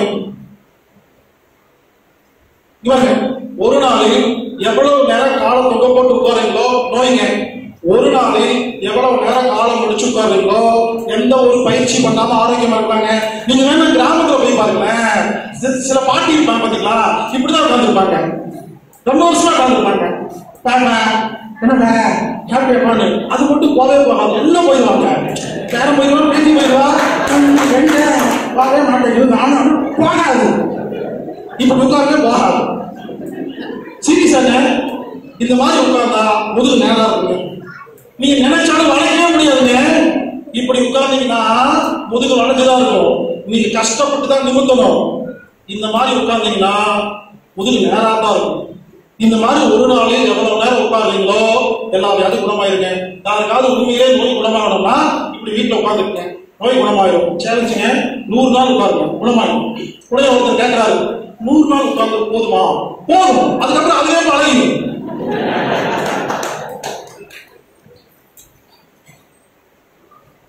இவங்க சிம்பிளா சொல்லிட்டா எல்லாத்துக்கும் ஒரு கேள்வி, எந்த நோய்க்கு எந்த உணவு சாப்பிடுறது? எனக்கு சுகருங்க, என்ன சாப்பிடுறது? மூட்டு வலிக்கு என்ன சாப்பிடுறது? பைல்ஸ்க்கு என்ன சாப்பிடுறது? சொல்லிட்டுங்களா? இவங்க எந்த வியாதிக்கு என்ன சாப்பிடுறது? சொல்றேன், எல்லாரும் நல்லா மனப்பாடம் பண்ணிக்கங்க. நமது உடம்பில் எந்த உறுப்பில் எந்த வியாதி இருக்கிறதோ அந்த வியாதிக்கு என்ன மருந்து வேணுமோ அந்த மருந்து எந்த உணவில் இருக்கிறதோ அந்த உணவு உங்கள் நாக்குக்கு பிடிக்கும். பிடித்த உணவை சாப்பிட்டால் அனைத்து வியாதியும் குணமாகும். பிடிக்காத உணவை சாப்பிட்டால் எல்லா வியாதி வரும். நான் வேற மாதிரி சொல்லிட்டுங்களா? யாருக்கெல்லாம் உடம்புல புரோட்டீன் கம்மியா இருக்கோ உங்களுக்கு பருப்பு சாம்பார் தான் பிடிக்கும். பேக்கரிக்கு போனீங்கன்னா பருப்பு வடை, உளுந்து வடை, உலகா பஜ்ஜி, பிரெட் பஜ்ஜி எல்லாம் வச்சிருப்பாங்க. நீங்க பருப்பு வடை மட்டும்தான் சாப்பிடுவீங்க. யாருக்கு பருப்பு வடை பிடிக்குமோ உடம்புல புரோட்டீன் கம்மியா இருக்குன்னு அர்த்தம். அவ்வளவுதான். ஸ்கேன் பார்க்கணும். யாருக்கு பித்தப்பையில கண்ணு இருக்கோ உளுந்து வடை தான் பிடிக்கும். யார் அதிகமா பேசுறீங்களோ தோசை தான் சாப்பிடுவீங்க. அது சாப்பிட்டா சந்தோஷமா இருக்கும். யாருக்கு உடம்புல குளுக்கோஸ் ரொம்ப கம்மியா இருக்கோ சோறு சோறு என்னதான் பூரி சப்பாத்தி கொடுத்தாலும் சோறு கொஞ்சமா சோறு அப்பா கொஞ்சம் சோறு சாப்பிட்டு நல்லா இருக்கும் அப்படிப்பாங்க. குளுக்கோஸ் கம்மியா இருந்தா அப்படிதான் இருக்கும். யாருக்கு இங்க கால்சியம் குறைபாடு இருக்குதோ தயிர் சாப்பாடு சாப்பிடும்போது அவ்வளவு சந்தோஷமா இருக்குங்க. தயிர் உப்பெல்லாம் போட்டு இந்த தயிர் ரசிச்சு சாப்பிடுவீங்க. யாருக்கு ஆஸ்மா, வீசிங், நெஞ்சு சளி, சைனஸ் அலர்ஜி, தோல் வியாதி இருக்கிறதோ ரசம் பிடிக்கும். Simple idea. பிடிச்சதை சாப்பிட்டா நோய் குணமாகும். நீங்க என்ன பண்றீங்க? பிடிச்சதை மீண்டும் மீண்டும் சாப்பிடுவதே இல்லை, எனவே நோய் குணமாவதில்லை. சிம்பிளா சொல்றீங்களா? நமது ரத்தத்தில் எந்த சத்து குறைவாக இருக்கிறதோ அந்த சத்து எந்த பழத்தில், எந்த காய்கறிகள், எந்த உணவில் இருக்கிறதோ அந்த உணவு உங்கள் நாக்குக்கு பிடிக்கும். நீங்க யாரையும் கேட்காதீங்க. யாருக்காவது உருளைக்கிழங்கு பிடிக்குமா? உருளைக்கிழங்கில் உள்ள சத்து உங்க உடம்பில் குறைபாடு, டிஃபிஷியன்சி. யாருக்காவது உருளைக்கிழங்கு பிடிக்காதா? உருளைக்கிழங்கில் உள்ள சத்து உங்கள் ரத்தத்தில் சர்ப்ளஸ், அபரிமிதம். முட்டைக்கோசு யாருக்காவது பிடிக்கும்னா முட்டைக்கோசு இருக்கிற சத்து தான் உங்க ரத்தத்துல இல்ல. யாருக்காவது முட்டைக்கோசை பிடிக்காதுன்னா அதுல இருக்கிற சத்து அதிகமா இருக்குன்னு அர்த்தம். ரொம்ப சிம்பிள்ங்க. யாரையும் கேட்க வேண்டாங்க. இப்ப இருந்து உங்க நாக்குக்கு என்ன பிடிக்குதோ அதை திரும்ப திரும்ப சாப்பிட்டா உங்களது வியாதி பேர் வைக்காமலே குணமாகிவிடும். இதாங்க தத்துவம். ஒன்று சொல்லிட்டுங்களா? இவங்க இதை புரியுதுட்டா? இங்க இருக்கிற யாருக்காவது ஆப்பிள் பிடிக்குமா? யாருக்காவது ஆப்பிள் பிடிக்குன்னா நாளைக்கு காலையில எங்க வீட்டுக்கு வாங்க. எங்க வீட்டுல 7 நாள் தங்கணும். இவங்க 3 நேரம் சோறு நான் தான் போடுவேன். சரியா? ஆப்பிள் பிடிக்குன்னு சொல்லிட்டீங்கல்ல, நல்லா மாட்டிட்டீங்க. காலையில சாப்பிடுறதுக்கு டிஃபன் கிடையாது, 4 ஆப்பிள் கொடுப்பேன். மதியம் லஞ்சு கிடையாது, 2 ஆப்பிள் கொடுப்பேன். சாயந்தரம் டீ கிடையாது, 2 ஆப்பிள் கொடுப்பேன். காலையில, மத்தியானம், சாயந்தரம், நைட்டுன்னு 3 நேரம் ஆப்பிள் மட்டும் தான் கொடுப்பேன். இட்லி, தோசை, பொங்கல், சப்பாத்தி எதுவுமே தர மாட்டேங்க. டீ கூட கொடுக்க மாட்டேங்க. பிடிக்குன்னு சொன்னீங்கல்ல, முதல் நாள் சாப்பிடுவீங்க சந்தோஷமா. 2வது நாள் பண்ணுவீங்க, ரொம்ப சாப்பிடுங்க. 3வது நாள் காலையில பசிக்கு உங்களுக்கு டிஃபன் கொண்டு வான்னு சொல்லுவீங்க. நான் தட்டுல ஆப்பிள் கொண்டு வருவேன். நீங்க பார்த்துட்டு தமிழ்ல பிடிக்காத ஒரே வார்த்தை ஆப்பிள். எனக்கு இட்லி கொடு, இதுல வீட்டுக்காவது கொடு அப்படின்னு சொல்லுவீங்களா இல்லையா? இப்ப நான் கேட்கிற கேள்வி என்னன்னா, உங்களுக்கு பிடிச்ச உணவுன்னு யாரு சொல்றீங்களோ 3 நேரம் தொடர்ந்து சாப்பிடுங்க. மிஞ்சி மிஞ்சி போனா 2 நாள் 3 நாள் சாப்பிடுங்களா? 4வது நாள் திகட்டு இல்லையா? சாப்பிட பிடிக்கல இல்லையா? இந்த தத்துவத்தை புரிந்து கொண்டால் உங்கள் வியாதியை நீங்களே குணப்படுத்திடலாம். இப்ப தத்துவம் சொல்லிட்டா உங்க உடம்புல ஏதோ ஒரு வியாதி இருந்திருக்கு. அந்த வியாதிக்கு ஒரு சத்து பொருள் தேவைப்பட்டிருக்கு. அந்த சத்து பொருள் ஆப்பிள் இருந்திருக்கு. நீங்க சாப்பிட்ட உடனே ஊசி போட்டா, மாத்திரை சாப்பிட்டா, மருந்து கொடுத்தா எந்த கெமிக்கல் போய் உட்காரோ அந்த இடத்துல கெமிக்கல் இல்லாம ஆப்பிள் இருக்கிற மருந்து போய் உட்கார்ந்து இருக்குது. அது உட்கார்ந்த உடனே நோய் குணமாக ஆரம்பிச்சிருக்கு. நீங்க மதியம் சாப்பிட்டு, சாயந்தரம் சாப்பிட்டு, அப்படி 3 நாள் தொடர்ந்து சாப்பிட்ட உடனே அந்த வியாதி குணமாயிடுச்சு. வியாதி குணமான உடனே ரத்தத்தில் அந்த பொருள் அபரிமிதமான உடனே அந்த உணவு உங்க நாட்டுக்கு பிடிக்காது. சிம்பிள், முடிஞ்சுதுங்க. இவ்வளவுதாங்க. இனிமேல் யாருக்காவது தக்காளி சாப்பாடு பிடிக்குமா? 2 நாள் ஒருக்கா சாப்பிடுங்க, நோய் குணமாயிருங்க. யாருக்காவது சமோசா பிடிக்குமா? டெய்லி ஒன்று வாங்கி சாப்பிடுங்க, நோய் குணமாயிருங்க. எங்க நான் சும்மா சொல்லுங்க, அவ்வளவு ரிசர்ச் பண்ணிருக்கீங்க.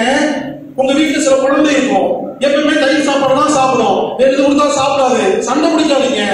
அந்த குழந்தைக்கு நோய் வரல, அது நல்லா தான் இருக்குது. அதுக்கு என்ன வேணுமோ சாப்பிட்டு நல்லா இருக்கா இல்லையா? நோய் வந்தாங்கன்னு கவலைப்படலாம்.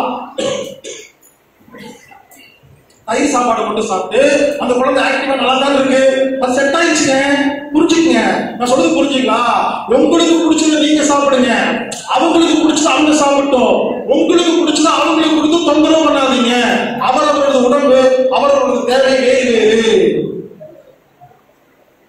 ஏங்க, நீங்கள் நானும் சாப்பிடும் போது வேடிக்கை பார்க்கலாமா? நீங்க எப்படி சாப்பிடுவீங்க, நான் எப்படி சாப்பிட்டு பார்க்கலாங்களா? நீங்க என்ன பண்ணுவீங்க? சாப்பாடு குழம்பு ரசம் வச்சிருக்காங்க, என்ன பண்ணுவீங்க? நேரா போவீங்க, 4 கரண்டி சாப்பாடு போடுவீங்க, 4 கரண்டி குழம்பு ஊத்துவீங்க, நல்லா பெறுவீங்க, முதல் வாய் வைக்கிறீங்க, குழம்பு உங்களுக்கு பிடிக்கல, என்ன பண்ணுவீங்க? தட்டுல போட்டுட்டோம், வேஸ்டா போட்டு சாப்பிடுவீங்க இல்லையா? நீங்க வேஸ்டா போயிடுவீங்க. பிடிக்கல இல்ல, சாப்பிடக்கூடாதுங்க. ஏன் அந்த குழம்பு பிடிக்கல? அந்த குழம்பில் உள்ள சத்து உங்க ரத்தத்தில் ஏற்கனவே இருக்கிறது. எனவே பிடிக்கல, ஏன் சாப்பிட்டா வேஸ்ட் பண்றீங்க? நான் என்ன பண்ணுவேன்? உங்க வீட்டுக்கு கூப்பிட்டீங்கன்னா 4 கரண்டி சாப்பாடு போடுவேன், 4 கரண்டி குழம்பு ஊத்த மாட்டேங்க, 1/4 கரண்டி குழம்பு ஊத்தி பெரிஞ்சு என் நாலு கிட்ட கேட்பேன், ஏப்பா தம்பி உனக்கு வேணுமா வேண்டாமா? குழம்பு பிடிச்சிருந்துச்சுன்னா 4 கரண்டி ஊத்துவேன். குழம்பு பிடிக்கவில்லை என்றால் சமைச்சாங்க இல்லையா, என்ன மன்னிச்சிருங்க, குழம்பு வந்து அப்புறமா சொல்றேன், இப்ப எனக்கு குழம்பு வேண்டாம், ரசம் ஊத்துங்க, ஊத்துவேன். சரிங்களா? ரசம் ஊத்தி டெஸ்ட் பண்ணி பார்ப்பேன், எனக்கு ரசம் ரொம்ப பிடிச்சிச்சு வச்சுங்க, அப்ப என்ன அர்த்தம்? ரசம் தான் என்னுடைய மருந்து. ஓகேங்களா? அப்ப நான் என்ன பண்ணுவேன்? ரசம் மறுபடியும் ரசம் 4 முறை ரசம் மட்டும் சாப்பிட்டு நான் எந்திரிச்சிருவேன். அன்று முழுவதும் நான் ஆரோக்கியமாக தெம்பாக இருப்பேன். என்ன மருந்து சாப்பிடுவேன். இப்படிதான் ஒரு வீட்டுல போய் 4 முறை ரசம் மட்டும் சாப்பிட்டு வந்தேங்க. 6 மாசம் கழிச்சு அவங்க வீட்டுக்கு போறேன், வெறும் சாப்பாடு ரசம் மட்டும் தான் வச்சிருக்காங்க. பாஸ்கர் ரசம் மட்டும் தான் சாப்பிடுவாரு. அது போன மாசங்க. இன்னைக்கு ரசம் பிடிக்குங்க, நாளைக்கு அதே ரசம் பிடிக்காத. என்ன அர்த்தம்? கிளைமேட் மாறுது, மூடு மாறுது, உடம்புடைய வாக்கு மாறுது, வேலை மாறுது. ஒரு நாள் நீங்க வீட்டுல உட்கார்ந்து இருக்கீங்க, வேலை தேவைப்படும். ஒரு நாள் வெளியே சுத்திட்டு வரீங்க, வேலை தேவைப்படும். இன்னைக்கு நான் மைக்கு பிடிச்சி பேசிட்டு இருக்கேன், என் உடம்புல வேற சத்து குறையும், வேற மாதிரி சாப்பிடுவேன். நாளைக்கு மைக்கு பிடிச்சி பேசுற வேலை இல்ல, வேற சத்து தேவைப்படும். புரிஞ்சு கொள்ளுங்கள், உங்களுக்கு பிடித்ததும் மாறிக்கொண்டே இருக்கும். தத்துவம் இப்படி இருந்து பிடிச்ச உணவை மட்டும் சாப்பிடுங்கள், எல்லா நோயும் குணமாங்க. பிடிக்காத உணவை சாப்பிடாதீர்கள். சிம்பிள்ங்க. இப்படிதான் ஒரு ஊர்ல போய் மைக்கு பிடிச்சு பிடித்த உணவை சாப்பிடுன்னு சொல்லிட்டு வந்தேங்க. ஒருத்தர் நேரம் ஒயிட் ஷாப் போய் ஒரு பாட்டு தம்பி நீங்க தானே சொன்னீங்க என்ன பூச்சைக்கா, எனக்கு தான் நீங்க பூச்சைக்கு அப்படிங்கிறாரு. அதனால இந்த ஸ்பீச் கொடுக்கும் போது ஸ்டார் போட்டு கண்டிஷன், போதை பொருட்கள் நாட் அலோடு. நீர் காதி விஸ்கி ரம்பு மூக்கு போடி பாக்குறாங்க, புரிஞ்சுக்கங்க. நான் சொல்றது போதை பொருட்கள்லாம் இல்லை. அப்புறம் சில பேர் குழந்தை என்ன பண்ணோம், கடமை குறுக்கே வாங்கி சாப்பிட்டு சொன்னாங்க அப்படிங்கும். அதை ஒத்துமான டிவியில விளம்பரம் வர கடையில விற்கிற எதுவுமே ஒத்துறாங்க. நான் சொல்ற தத்துவம் வீட்டில் சமைத்த உணவுகளுக்கு மட்டுமே பொருந்தும். ஆமா, இல்லைன்னா அது அவ்வளவுதான். குழந்தைகள் தான் என் பேரை சொல்லி சாப்பிட ஆரம்பிச்சிருக்கேன், எனக்கு அது வாங்கி கொடுத்து அவசரம் சொன்னாங்க, நீங்க கேட்க மாட்டேங்குது அப்படின்னு நம்மளே திட்டுங்க. குழந்தைங்க உஷாரா இருக்குங்க, அதுக்கு 7 பாயிண்ட் மட்டும் பிடிச்சிட்டு போயிடும். சில வீட்டுல பெரியவங்களும் குழந்தை மாதிரி இருப்பாங்க, அது விஷயம். நான் என்ன சொல்றேன்னா, இப்ப இருந்துங்க என்ன பிடிக்குதோ சாப்பிடுங்க. சத்தியமா சொல்றேங்க, ஒரு மருந்து மாதிரியே வேண்டாங்க, ஹாஸ்பிட்டலே போக வேண்டாங்க, பிடித்ததை மட்டும் சாப்பிடுங்க, அனைத்து காலையிலும் குணமாகிவிடும். உதாரணத்துக்கு ஒரு வீட்டுக்கு போறீங்க, மோர் குழம்பு கொடுக்குறாங்க, ரொம்ப பிடிச்சிருச்சு. பொதுவாக என்ன பண்ணுவோம்? மோர் குழம்பு ரொம்ப நல்லா இருந்துச்சுட்டு 6 வருஷம் கழிச்சு சாப்பிடுவோம். புரிஞ்சிருச்சா? மோர் குழம்பு பிடிச்சிருச்சுன்னா வீட்டுக்கு வந்தவங்க வாரம் ஒரு முறை வச்சு சாப்பிட்டு என்னைக்கு அந்த மோர் குழம்பு உங்களுக்கு பிடிக்கவில்லையோ அப்பொழுது உங்கள் உடம்பில் அந்த பொருள் ரத்தத்தில் அளவு சரியாக வந்து விட்டது என்று தத்துவம்.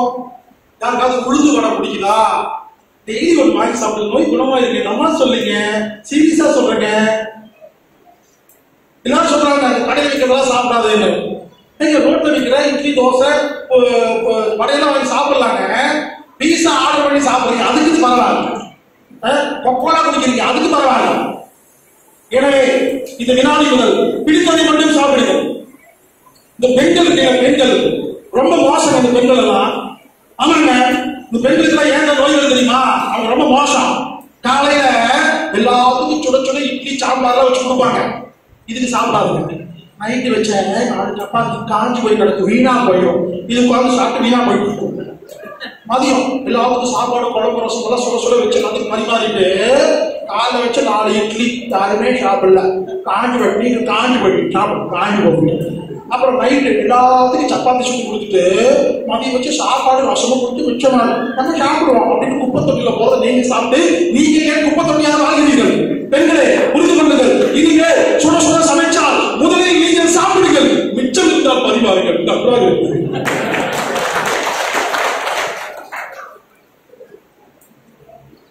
இவங்க நைட்டு செஞ்ச சப்பாத்தி பிடிச்சா சாப்பிடுங்க, வீணா போக சாப்பிடுங்க.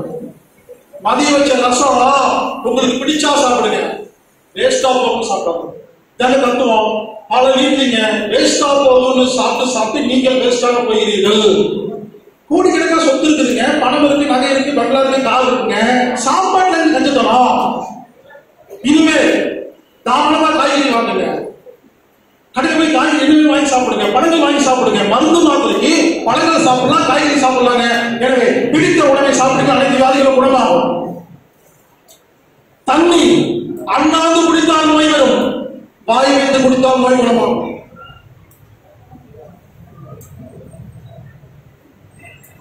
தண்ணீர் மண்பானையில் வைத்து இரவு முழுவதும் மண்பானையில் வைத்து தண்ணீர் குடித்தால் நோய்கள் குணமாகும். காப்பர் பாட்டிலில் தண்ணி வைத்து குடித்தால் நோய்கள் குணமாகும். தண்ணியில் தேக்கான் கொட்டை உரசி போட்டால் குணமாகும். தண்ணீரை இயற்கை முறையில் சுத்திகரித்து சாப்பிட்டால் குணமாகும். யாரெல்லாம் வீட்டுல சாயந்தரம் 6 மணிக்கு ஜன்னல் கதவெல்லாம் அடைச்சிட்டு கொசுக்கு பயந்து யாரெல்லாம் கப்படிச்சு போக்குறீங்களோ நல்லாவே இருக்க மாட்டீங்க. 6 மணிக்கு என்ன பண்றோம், கொசு வருது பயந்து எல்லாத்தையும் அடைச்சிருவோம். நான் கேட்கிற கேள்வி பதில் சொல்லுங்க. உங்க வீட்டு பெட்ரூம்ல எல்லாத்தையும் அடைச்சிருந்தீங்கல்ல, ஒரே காத்து இருக்கா இல்லையா? மூக்கு வழியா எவ்வளவு காத்து உள்ள போகுது தெரியுமா? ஒரு நிமிஷத்துக்கு 8 லிட்டர் காத்து உள்ள போகுது, 8 லிட்டர் காத்து வெளியே வருதுங்க. பெட்ரூம்ல அடைக்கிறீங்களா? ஒரே காற்று சுவாசிக்கிறீங்களா? அப்ப அரை மணி நேரத்துல அங்க இருக்கிற காத்துல என்ன இருக்கும்? கார்பன் டை ஆக்சைடு இருக்குமா? நமக்கெல்லாம் ஏன் தெரியுமா நோய் வருது? நம்ம உடம்பு ஏன் தெரியுமா குணமே ஆக மாட்டேங்குது?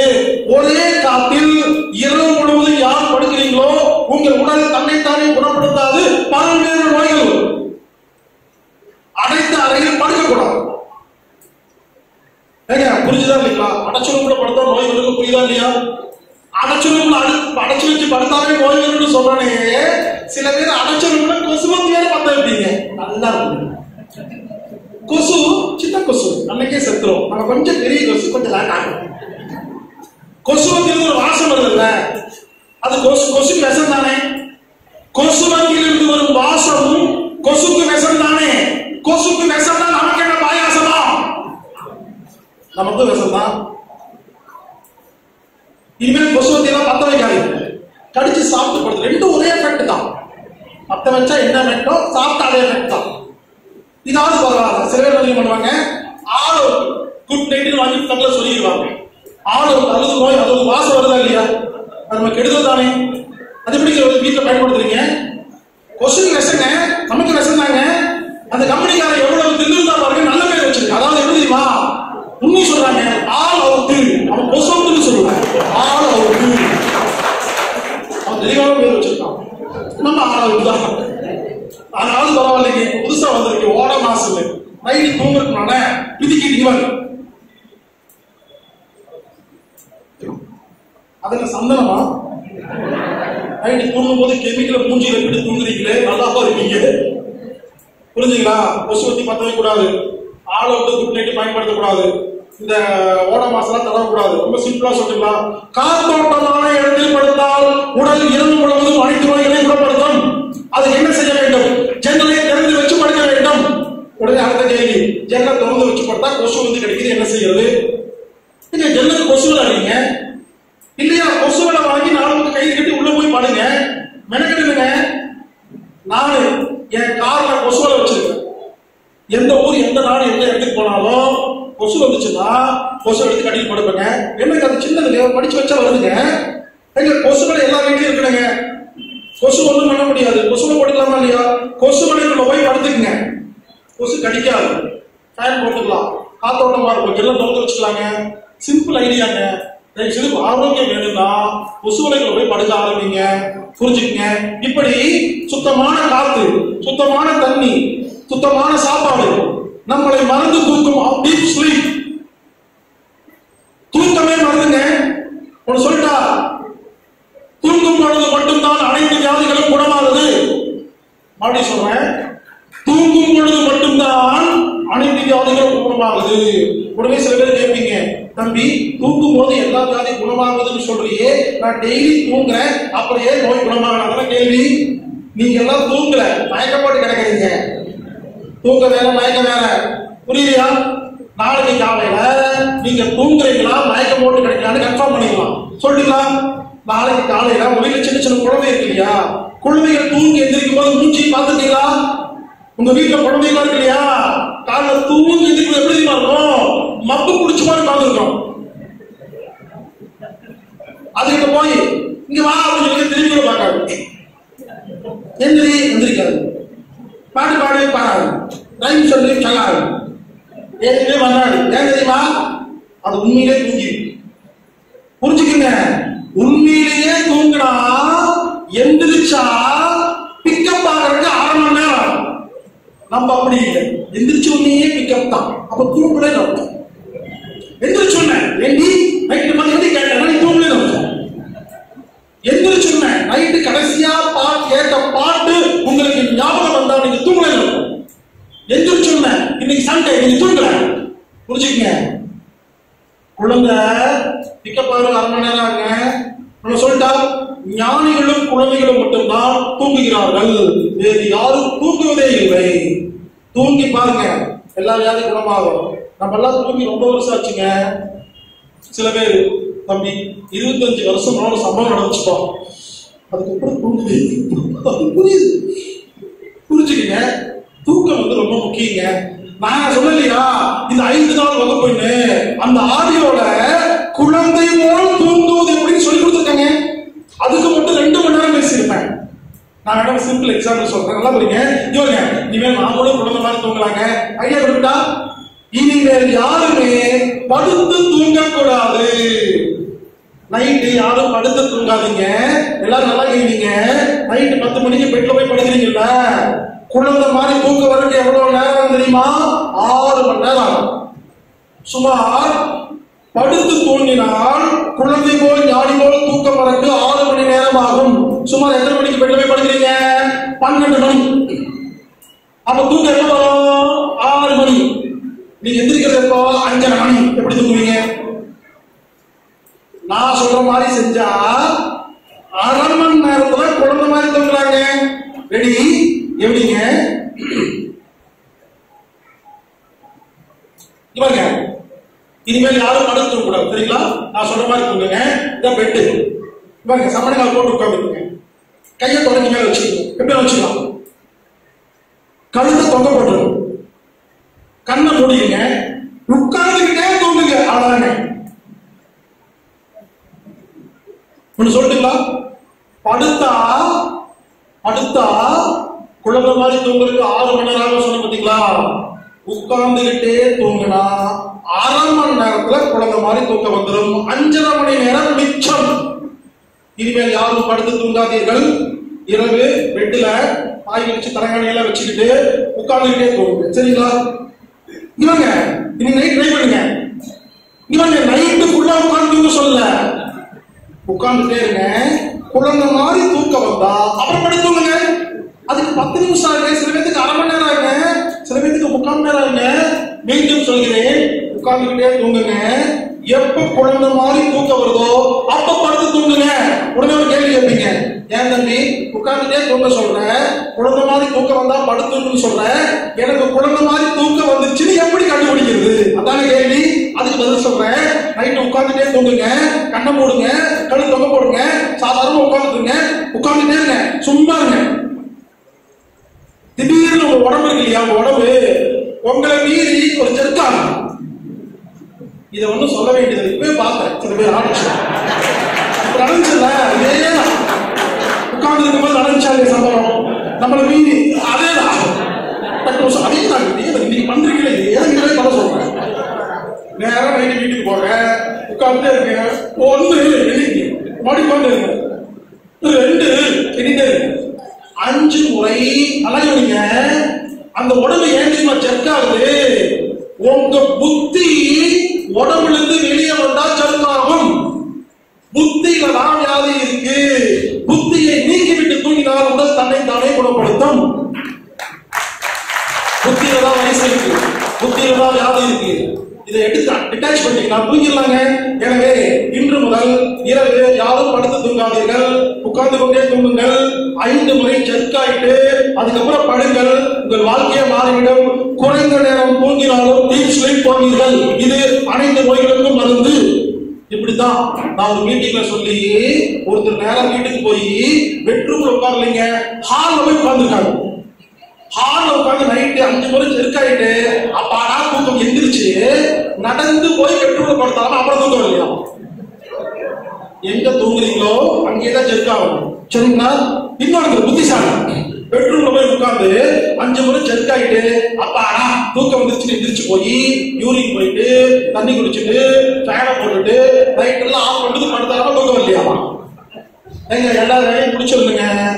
ஜர்க்கு ஆனீங்கன்னா அப்படியே கூட தூங்கிடுவோம். செஞ்சு பாருங்களேன், ஆச்சரியமா இருக்குங்க. ஏங்க நான் சொல்றது புரியலையா? பஸ்ல போகும்போது தூக்கம் வருதா? கார்ல போகும்போது தூக்கம் வருதா? ஸ்கூல்ல போய் உட்கார்ந்தா டீச்சர் பாடம் நடத்தும் போது தூக்கம் வருதா?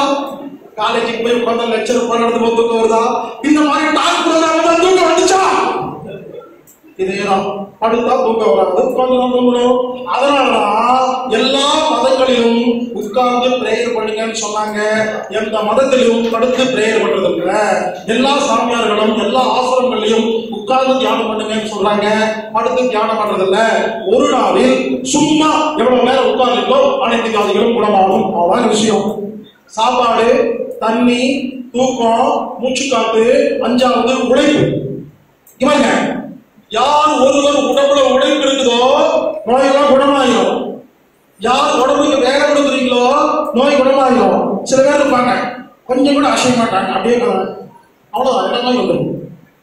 நான் என்ன சொல்றேன், உடம்புக்கு வேலை கொடுத்தா நோய் குணமாகும்னு சொல்லணும் இல்லையா? சில பேர் எனக்கு போன் பண்ணி கேட்கறாங்க, தம்பி உடம்புக்கு வேலை கொடுத்தா எல்லா வியாதி குணமாகும்னு சொல்றீங்கள, எங்க வீட்டு வேலைக்காரங்க உடம்புக்கு வேலை கொடுக்குறாங்க, நோய் எப்படி வச்சு கேட்கறாங்க. நல்லா மேசனுக்கு நோய் வருதா? சித்தாளுக்கு நோய் வருதா? கூலி வேலை செய்யற நோய் வருதா இல்லையா? அப்ப நான் சொல்றது தப்பா இருக்கா இல்லையா? உடம்புக்கு வேலை கொடுத்தா எல்லா வியாதியும் குணமாகும்னு சொல்லும் பொழுது கூலி வேலை செய்யற லேபருக்கு யாருக்கும் நோய் வரக்கூடாதா இல்லையா? ஆனா வருதா இல்லையா? அது ஏன்னு சொல்லிட்டா நல்லா இல்லைங்க. அவங்க என்ன பண்றாங்க, நிறைய வேலை செஞ்சு நோய் அதிகமாயிருது. புரிஞ்சுங்களா? அதிகமா வேலை செய்யறவங்க ரெஸ்ட் எடுத்தா நோய் குணமாயிரும். சில பேரு ரெஸ்ட் எடுத்து சாப்பிட்டு ரெஸ்ட் எடுத்து தூங்கி ரெஸ்ட் எடுத்து டிவி பார்த்து ரெஸ்ட் எடுத்து டயர்டாகி ரெஸ்ட் எடுத்துட்டு இந்த மாதிரி இருக்கிறவங்க எல்லாம் வேலை செஞ்சா சரியா போயிடும். இப்படி 2 கேட்டகரி இருக்கு. சில பேர் இருக்காங்க ஓவரா வேலை செய்யறாங்க, சில பேர் இருக்காங்க வேலையே செய்யறது இல்ல. அதிக வேலை செய்யறவங்களுக்கு ரெஸ்ட் தான் மருந்து, ரெஸ்ட் எடுக்கிறவங்களுக்கு வேலை செய்யறது தான் மருந்து. எனக்கு தெரிஞ்சு செகண்ட் கேட்டகரி தான் ஓவரா இருக்கும்னு நினைக்கிறேன். சிம்பிளா சொல்லுங்க, உங்க நோய் குணமாகணுமா? வாக்கிங் போங்க, டெய்லி வாக்கிங் போங்க, ஜாக்கிங் போங்க, எக்ஸசைஸ் பண்ணுங்க, யோகா பண்ணுங்க. தெருக்கு யோகா சென்டர் போர்டு இருக்கா இல்லையா? அப்படியே போக வேண்டியது, பார்த்தே போறது உள்ளே வாங்க. இந்த ஊர்ல எத்தனை யோகா சென்டர் இருக்கு? எத்தனை பேர் போயிருக்கீங்க? ஆனா எல்லா மெடிக்கல் ஷாப்புக்கு போயிருக்கீங்க, எல்லா ஹாஸ்பிட்டலுக்கு போயிருக்கீங்க. போனா திரும்பி வர முடியாது. அப்போ போறீங்க, யோகா சென்டர் வர மாட்டீங்களா?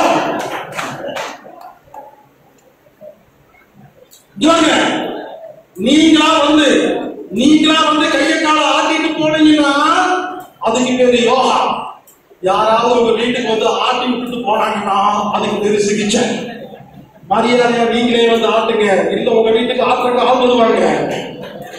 வெக்கமாக சொல்லிட்டு என்ன ஆட்டுக்கு வாங்க, வெக்கமாக உங்களுக்கு ஒருத்தர் வந்து ஆட்டுவாங்க. அம்மாவுக்கு 5 ரூபாய் பீஸா உங்க ஆட்டு ஒருத்தர் மரியாதையா சொல்றேன். அதுக்கு உங்க யோகா சென்டருக்கு போய் மரியாதை யோகா செய்யும். ஒண்ணு யோகா செய்யுங்க, இல்ல வாக்கிங் போங்க, ஜாக்கிங் போங்க, உடம்பு ஆட்டுங்க. ஒருவேளை எதுவுமே வரல, இதெல்லாம் தெரியாதுன்னா சிம்பிள் ஐடியாங்க. யாருமே இல்லாதப்போ வீட்டுக்குள்ள ஒரு குத்து பாட்டு போட்டு கல்லிக்குள்ள டான்ஸ் ஆடுங்க, ஏதாவது பண்ணி உடம்பு ஆட்டுங்க. இல்லைங்க டான்ஸ் எல்லாம் தெரியாதுன்னா சிம்பிள் டான்ஸ், செந்தில் டான்ஸ், அவ்வளவுதான். எல்லாமே குணமாகும். ஏதாவது பண்ண உடம்பு ஆடுங்க.